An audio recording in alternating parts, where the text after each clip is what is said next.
Rifki Febriana. Assalamualaikum warahmatullahi wabarakatuh. Perkenalkan, saya Delvika Intania Rosadi. Saya Rifki Febriananta. Saya Vera Desti Puspitasari. Kami dari kelompok 12 akan menyampaikan materi tentang sistem pemerintahan Indonesia.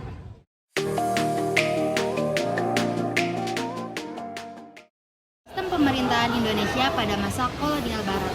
Yang pertama ada politik kolonial Dendles. Dendles melakukan perubahan yang mendasar dan menyeluruh pada sistem politik dan pemerintahan Indonesia. Pada awal pemerintahan, Dendles melakukan reorganisasi sistem pemerintahan dan birokrasi di Jawa. Dendles menerapkan sistem pemerintahan sentralisasi kekuasaan dan menjadikan Batavia sebagai pusat pemerintahan. Yang kedua ada sistem pemerintahan pada masa kolonial Raffles. Pada masa kolonial, Raffles membuat pembaharuan sistem pemerintahan dengan prinsip kebebasan dan kepastian hukum. Raffles ingin menghapuskan sistem penyerahan paksa dan kerja wajib, mengubah administrasi negara dalam bentuk modern, dan memberikan kebebasan berusaha pada rakyat Jawa. Selanjutnya ada sistem tanam paksa Johannes van den Bosch. Sistem tanam paksa adalah sistem yang mengharuskan rakyat melaksanakan proyek penanaman tanaman ekspor di bawah paksaan pemerintahan kolonial Belanda. Sistem pemerintahan tanam paksa pertama kali diperkenalkan di Jawa dan dikembangkan di daerah-daerah lain di Pulau Jawa. Di Sumatera Barat, sistem tanam paksa dimulai sejak tahun 1847. Saat itu, penduduk yang telah lama menanam kopi secara bebas dipaksa menyerahkan hasilnya kepada pemerintah kolonial. Sistem yang serupa juga diterapkan di tempat lain seperti Minahasa, Lampung, dan Palembang. Setelah sistem tanam paksa dihapuskan dan politik liberal mulai diterapkan di Indonesia, pemerintah Belanda mengeluarkan beberapa undang-undang yang mengatur kegiatan perekonomian di daerah koloni. Salah satunya adalah Undang-Undang Agraria pada tahun 1870. Undang-undang ini mengatur prinsip-prinsip politik tanah di negeri penjajahan. Dan yang terakhir ada politik etis. Politik etis adalah salah satu kebijakan yang dikeluarkan pemerintah. Politik etis ini disebut juga sebagai politik balas budi. Politik etis atau politik balas budi adalah kebijakan yang dikeluarkan oleh pemerintah Hindia Belanda. Kebijakan politik etis ini diterapkan pada tahun 1901. Kebijakan ini adalah gagasan dari Van Deventer. Pemerintah Belanda memiliki keharusan untuk memajukan kesejahteraan masyarakat. Caranya adalah dengan melalui tiga program yang diusung. Ketiga program tersebut adalah irigasi, edukasi, dan emigrasi.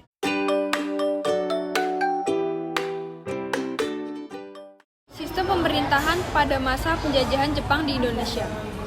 Sistem pemerintahan yang diterapkan oleh Jepang di Indonesia yaitu menggunakan sistem pemerintahan militer, sehingga yang berkuasa adalah panglima tentara. Berbeda dengan masa kolonial Belanda, sistem pemerintahan yang digunakan pemerintahan sipil, jadi yang berkuasa gubernur jenderal. Kebijakan-kebijakan yang dilakukan pemerintahan Jepang di berbagai bidang, diantaranya bidang politik, ekonomi, sosial, pendidikan, dan militer.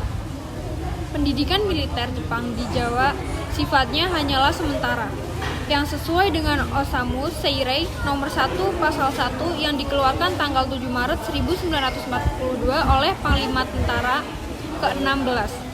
Undang-undang ini menjadi pokok dari peraturan-peraturan ketatanegaraan pada masa kependudukan Jepang. Kekuasaan tertinggi yang sebelumnya di bawah kendali Gubernur Jenderal dipindah tangankan kepada Panglima Tentara Jepang di Jawa.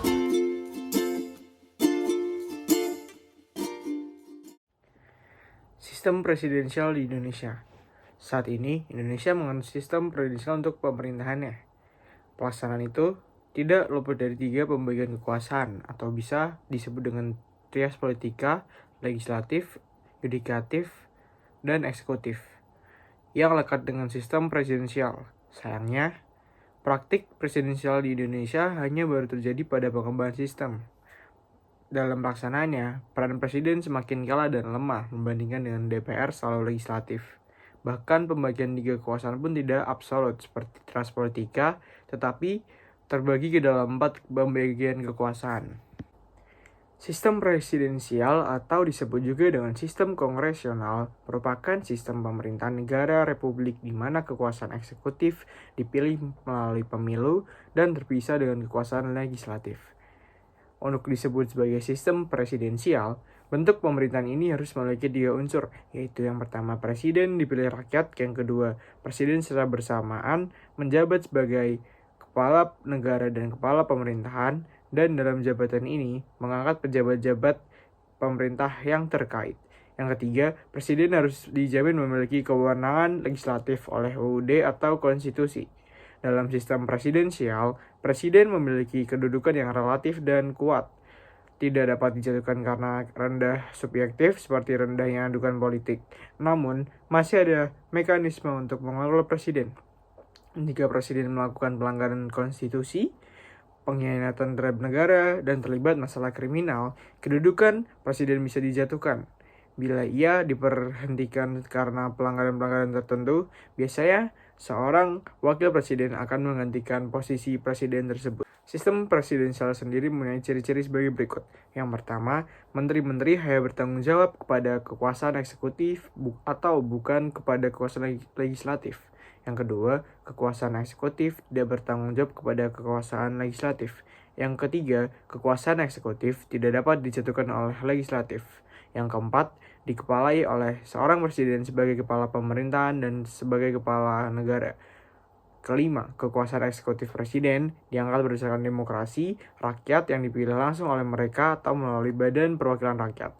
Yang keenam, presiden memiliki hak prerogatif atau hak istimewa untuk mengangkat dan memberhentikan menteri-menteri yang memimpin departemen dan non-departemen. Kelebihan dan kelemahan sistem presidensial.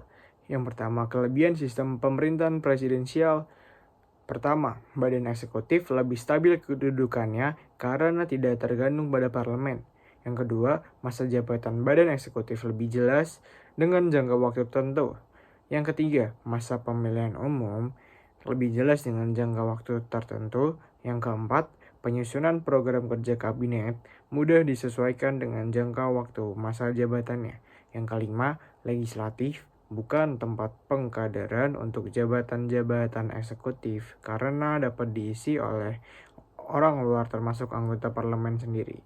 Dan kekurangan sistem pemerintahan presidensial, yang pertama, pembuatan keputusan memakan waktu yang lama. Yang kedua, kekuasaan eksekutif di luar pengawasan langsung legislatif sehingga dapat menciptakan kekuasaan mutlak.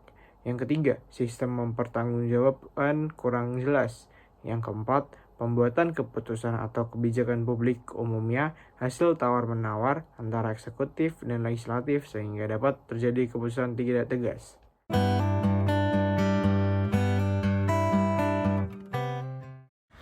Sistem pemerintahan di Indonesia setelah kemerdekaan yang pertama adalah sistem pemerintahan parlementer.